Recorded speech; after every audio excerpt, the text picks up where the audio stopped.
মসজিদ স্থাপত্যের বৈশ্বিক বিবর্তনের ধারা নিয়ে ধারাবাহিক প্রামাণ্যচিত্র মসজিদের বিশ্ব স্থাপত্য ধারা।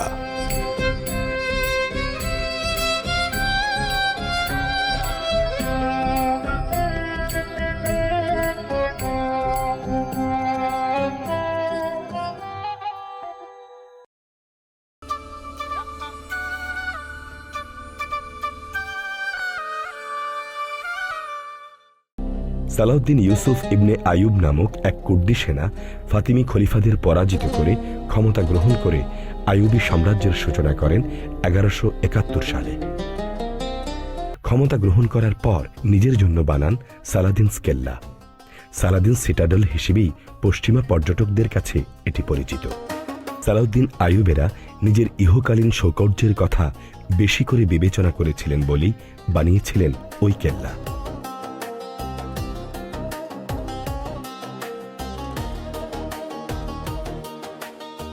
সালাউদ্দিন ইউসুফ ইবনে আইয়ুবের ক্ষমতা গ্রহণের পর থেকে যে যুগের সূচনা হয় তার নাম হয়ে যায় আইয়ুবী। আইয়ুবী আমলের স্থাপনাগুলো মসজিদ কেন্দ্রিক ছিল না, বরং আইয়ুবী শাসকদের মনোযোগের কেন্দ্রবিন্দু ছিল সামরিক স্থাপনার দিকে।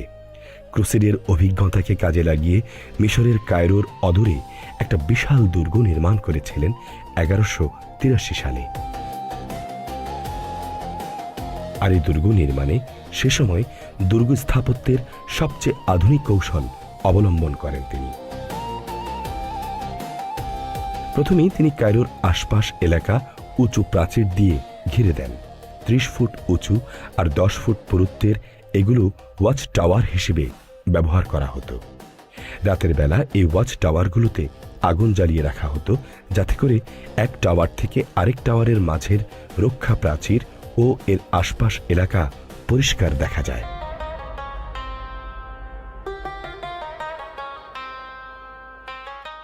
আইয়ুবীয় শাসকরা এরকম রক্ষা প্রাচীরে বেষ্টিত দুর্গ নির্মাণ করে সেই দুর্গের মধ্যেই তাদের প্রাসাদ নির্মাণ করেছিলেন। সালাউদ্দিনের পর তার ভাতিজা আল কামাল তৈরি করেন বুর্জ আল হাদ্দাদ বা ব্ল্যাক স্মিথ টাওয়ার এবং বুর্জ রামলা বা বালুর মিনার। আইয়ুবীরা বেশি দিন তাদের হাতে ক্ষমতা রাখতে পারেনি। তারা যে মামলুকদেরকে রাজস্ব সংগ্রহের দায়িত্ব দিয়েছিল, তারাই আইয়ুবীদের হটিয়ে মিশরে নতুন শাসন ব্যবস্থা গড়ে তোলে 1250 সালে।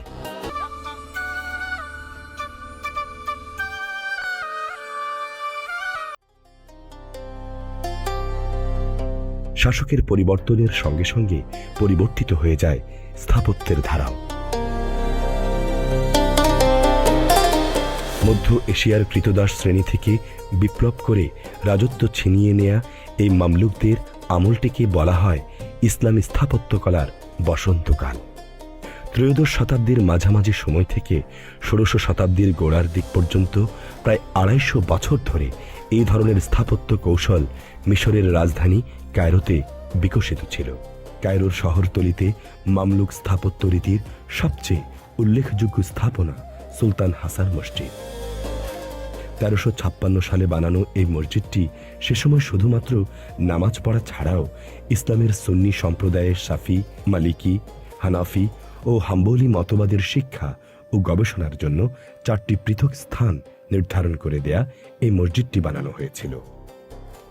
এ সময় গিজার পিরামিডের বাইরের প্রলেপ থেকে বেলে পাথর খুলি নিয়ে এসে সুলতান হাসান মসজিদের নির্মাণের কাজে লাগানো হয়। প্রায় 85,000 বর্গফুট আয়তনের এই মসজিদটি পৃথিবীর অন্যতম বড় মসজিদের একটি।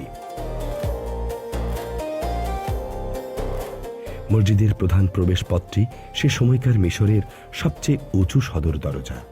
3 দিক দেয়াল দিয়ে আটকানো সুবিশাল খিলান দিয়ে মসজিদের শানে প্রবেশ করতে হয়।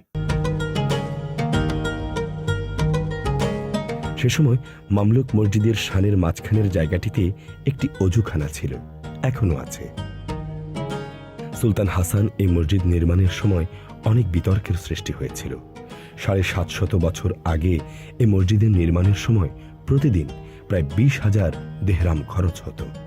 এই মসজিদে 14দশ শতাব্দীতে যে সকল কারুকাজ হয়েছিল তার সাথে চৈনিক শিল্পকলার অনেক মিল আছে। যদিও এই মসজিদের কারুশিল্পীদের কেউই চৈনিক ছিল না, তবু চীনের সাথে মিশরের বাণিজ্যিক সম্পর্ক সে সময় ছিল বলে চীনা শিল্পরীতির প্রয়োগ প্রথমবারের মতো কোনো মামলুক স্থাপত্যে দেখা গিয়েছিল এই মসজিদে। অনেক বিতর্কের জন্ম দেয়া এই মসজিদটি অবশেষে মিশরের একটি ল্যান্ডমার্ক স্থাপনা হিসেবে চিহ্নিত। ফারাওদের আমলে ঘন ঘন শাসক বদলের মতো মিশরের মুসলমান শাসকদের সাম্রাজ্যেরও বদল হতে থাকে। তবে বেশ দীর্ঘকাল মামলুক শাসন চলার পর মিশর পরিচালিত হতে থাকে তুর্কির সুলতানদের শাসনে। শুরু হয় নতুন রকমের স্থাপত্য ধারা।